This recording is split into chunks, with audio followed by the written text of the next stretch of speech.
Hello everyone, welcome back to my channel. तो अभी देखिए शाम का समय हो चुका है और मैं निकल चुकी हूँ, निकलने जा रही हूँ घर पे। पहले भी आप कहीं भी अगर आप जा रहे हो तो निकलने से पहले भगवान को प्रणाम करके उनसे इजाज़त लेके और अपने घर की रक्षा करने के लिए उनसे विनती किया करें और उसके बाद ही आप लोग घर से बाहर निकलें।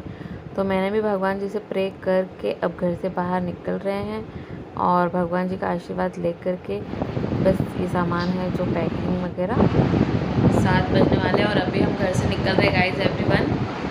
तो पतिदेव जी एडवेंचर पे चल के कैसा लग रहा है? बहुत मज़ा आ रहा है। जरा देखिए इधर, हाय बोलिए ऑडियंस। हाय। कहाँ जा रहे हैं अभी हमने सस्पेंस रखा हुआ है, आप लोगों से आगे शेयर करेंगे। तो अभी घर से निकल रहे हैं। ये जो सफ़र था ना, मैं आपको बता रही हूँ काफ़ी अच्छा भी था तो मेरे लिए एक पॉइंट बहुत बुरा भी था। एक ऐसा हादसा हुआ मेरे इस सफ़र में कि मैं आप लोग से क्या ही बताऊँगी तो ज़रूर वो सब चीज़ें आपसे आगे शेयर करूँगी। इस सफ़र में मेरे पति गुम हो गए थे जब हम द्वारका पहुँचे थे। जब द्वारकाधीश का दर्शन करने के लिए गए थे तब जो हादसा हुआ, कैसे हुआ, क्या हुआ, मैं आप लोगों से आगे शेयर ज़रूर करूँगी। तो ये देखिए अब हमें ट्रेन मिल चुकी है और सीट RAC थी। एक सीट पे हम 2 जन थे, कैसे भी करके एडजस्ट करके चल रहे थे। क्या कर सकते हैं क्योंकि मतलब आधी सीट मेरी, आधी सीट इनकी बुक हुई थी, सॉरी कंफर्म हुई थी, मतलब RAC। तो भी मैनेज कर लिए थे हम। और दिन का व्यू देख सकते हो आप, कितना प्यारा था। मतलब बहुत ज़्यादा अच्छा लगा था, ग्रीनरी। जाने समय ना गर्म नहीं हो रहा था दोस्तों, लेकिन आने के समय बहुत प्रॉब्लम।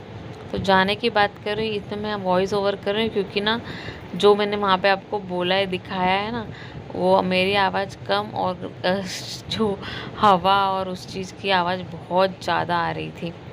तो फिर से पतिदेव सोए हुए। अभी आप सोचेंगे कि मैं एक भी बार लेटी नहीं, लेटने वाली बात ही नहीं है क्योंकि उनके बैक पेन होता है बहुत ज़्यादा टाइम अगर वो बैठते हैं तो देखिए अब हम द्वारका पहुँच चुके हैं और ये बहुत ही सुहाना मौसम देख सकते हो। गर्मी भी थी बट अच्छा भी लग रहा था। हम जैसे कि कुछ 1 बजे पहुंचना था, 1 का 2 बज गया था और उसके बाद होटल ढूंढते मतलब जब हम होटल हमें मिला तो कुछ टाइम लग गया था। 3 साढ़े 3 बजे तक हम वहाँ कुछ पहुँचे थे होटल। अभी ये रिक्शे में बैठ के 2-4 हमने होटल चेक किया पर हमें नहीं मिला था। फिर उसके बाद में मतलब बहुत ढूंढने के बाद में एक होटल कैसे भी करके मिला। हेलो गाइस, तो हमें होटल मिल चुका है और जस्ट अभी अभी विज़िट किया हमने। बहुत मुश्किल से मिला है क्योंकि क्या है ना, सॉरी, छुट्टियां सबकी एक साथ आई हुई हैं और इसके वजह से होटल सब जगह फुल है। पर जो होटल मिला है हमें वो भी काफ़ी अच्छा और बड़ा भी मिल गया है बहुत। एक्चुअली ये होटल कम से कम 5-6 लोगों के लिए जो रूम मिला ना हमें, वो आराम से इसमें एडजस्ट हो सकते हैं।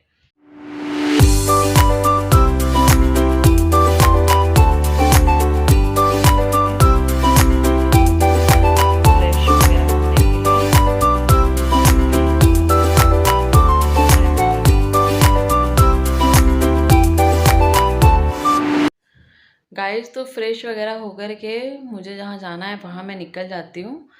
और अभी आप लोगों को पता तो चल ही गया कि मैं कहाँ आ चुकी हूँ, तो मैं बता देती हूँ आपको। मैं आई हूँ द्वारिका, और जहाँ द्वारिका श्री कृष्ण भगवान जी की नगरी है। द्वारिका से और भी बहुत सारे प्लेस है जहाँ पे मैं विज़िट करने वाली हूँ। तो सबसे पहले द्वारका हम दर्शन कर लेंगे। तो अभी उसके लिए जस्ट जैसे हमें रूम मिला हुआ है तो अभी हम फ्रेश वगैरह होकर फिर निकलेंगे। तो आगे मैं सारी डिटेल आपको आगे दूंगी, वीडियो में पूरा बने रहिएगा। और चैनल पे अगर आप नए हैं तो चैनल को लाइक, सब्सक्राइब, शेयर ज़रूर कीजिएगा। कमेंट्स में राधे राधे ज़रूर लिखिएगा दोस्तों। आप सभी को मैं जितनी खुश दिखाई दे रही हूँ ना, उतने ही मैं रोई थी। और क्यों रोई थी वो तो बता ही रही हूँ आगे। पर मेरी खुशी का ठिकाना नहीं था। तैयार हो गई थी, मुझे लगा बस अब हम जाएंगे, दर्शन करेंगे, बहुत सारी जगह घूमेंगे।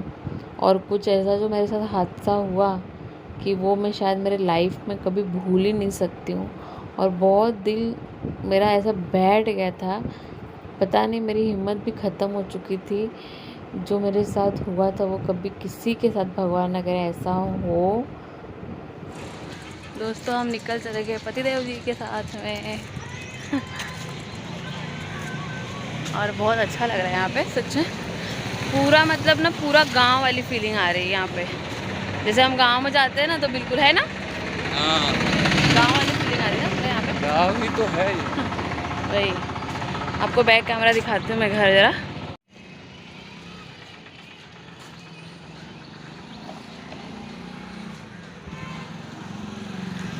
सब ऐसे ही है। ये चल के मैं पहुंच गई अब द्वारकाधीश मंदिर। द्वारकाधीश मंदिर में हम यहाँ से एंट्री करेंगे। यहाँ कुछ स्टॉल लगे हुए थे और स्टॉल के जस्ट बाजू में थी एंट्री। यहाँ पे आपको एक बात बता देना चाहती हूँ, यहाँ पे मोबाइल अंदर बिल्कुल भी अलाउ नहीं करते हैं। तो मोबाइल आपको जमा कराना पड़ता है, लॉकर में रख के जाना पड़ता है। और अब वहाँ उनका खुद का निःशुल्क लॉकर भी है। और अगर आप लॉकर नहीं लेना चाहेंगे बाहर से तो 100 रुपीज़ पे करना पड़ता है। सारी चीज़ें बहुत अच्छे से हो गई और हम दोनों दर्शन के लिए चले गए। हमारा मोबाइल हमने लॉकर में रख दिया था। दर्शन के जाने के समय पे क्या हुआ था ना मेरे साथ कि जेंट्स अलग हो गए, लेडीज़ अलग हो गए। अलग होने के बाद में भी ऐसा एक ये हुआ कि मेरा दर्शन बहुत जल्दी हो गया, मतलब लेडीज़ का, और जेंट्स का नहीं हुआ। मैं ये सोच रही थी कि ये मुझसे आगे गए हैं तो इनका दर्शन मुझसे पहले हो गया होगा। और ऐसा हो गया ना कि हम दोनों एक दूसरे का इंतज़ार कर रहे थे। मैं इनका बाहर वेट कर रही थी एग्ज़िट के पास में, 2 डेढ़ घंटा हो गया ये आए नहीं। मैं पागल जैसी उनको ढूंढने लगी, वो मुझे अंदर ढूंढ रहे हैं, मैं उन्हें बाहर ढूंढ रही हूँ, अंदर ढूंढ रही हूँ, लॉकर जहाँ रखा वहाँ जा रही हूँ, अनाउंसमेंट करा रही हूँ, पर इनका कुछ भी मेरे पति का पता नहीं चल रहा था। उस वक्त तो ऐसा मुझे लगा कि मेरे पैरों तले ना ज़मीन है ना वही खिसक गई है। मुझे ऐसा लग रहा था इतने बड़े जगह पे मैं अपने पति को ढूंढूंगी कैसे, वो ठीक तो है ना, उनको कुछ हुआ तो नहीं होगा। क्योंकि मैंने 4 बार अनाउंसमेंट उनके नाम की कराई और उनका कुछ भी अता पता नहीं था। कम से कम लगभग 3 घंटे वो मुझे ढूंढ रहे थे, मैं उन्हें ढूंढ रही थी, यही सब चल रहा था। फिर फाइनली मैंने सोचा कि क्यों ना हम पुलिस कंप्लेन कर दूं मैं। तो मैं पुलिस कंप्लेन जब मैंने किया तो उन्होंने मुझे फिर से कहा कि आप मंदिर में एक बार वापस से चेक करके आओ। वापस से मैं चेक करने गई पर इनका मुझे बिल्कुल भी नहीं मिले। उसके बाद जब पुलिस इंक्वायरी कर रहे थे उन्होंने कहा कि आपके हस्बैंड ने कौन से कलर का कपड़ा वगैरह पहना, सब इंक्वायरी कर रहे थे। उसके बाद ही इनकी अनाउंसमेंट मेरे नाम की आई कि सही कहाँ पे हो, मैं आपके हस्बैंड यहाँ पे वेट कर रहा हूँ। और जो मैं भागते हुए गई इनके पास, मुझे ये समझ ही नहीं आ रहा था कि मैं इनके ऊपर चिल्लाऊँ कि क्या करूँ। मेरा रो रो के इतना बुरा हाल हो गया। तो 3 घंटे, 1 डेढ़ घंटा तो कैसे तो निकल गया, लेकिन जब 2 घंटे हो गए इनका कुछ पता नहीं चला तो मैं रो रो के पूरी पागल हो चुकी थी। सब पुलिस वाले भी जो वहाँ के सिक्योरिटी गार्ड थे देख रहे थे मैं पागलों को जैसे इनको यहाँ से वहाँ ढूंढ रही थी। वो मुझे समझा रहे थे मिल जाएंगे, आप ज़्यादा परेशान मत होइएगा। पर मैं सच बता रही हूँ, हम लोग वहाँ उस दिन कहीं भी नहीं गए, कहीं भी कुछ भी नहीं घूमे। बस मैं इनको पकड़ के घंटों रोती रही और मैं बोली अब चलो रूम पे चलते, मुझे कहीं घूमने नहीं जाना है।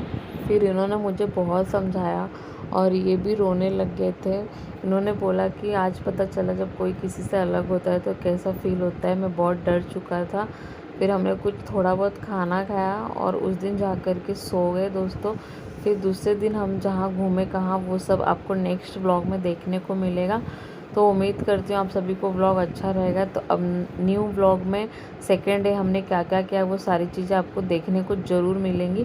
चैनल पे अगर नए हो तो चैनल को लाइक सब्सक्राइब शेयर ज़रूर कीजिएगा। और अगर आपको कुछ पूछना है तो कमेंट कीजिएगा। और अगर आप लोग मुझसे प्यार करते हैं तो हार्ट भेजिएगा कमेंट्स में, red heart. Bye bye everyone. तो चलिए मिलते हैं सेकेंड डे में।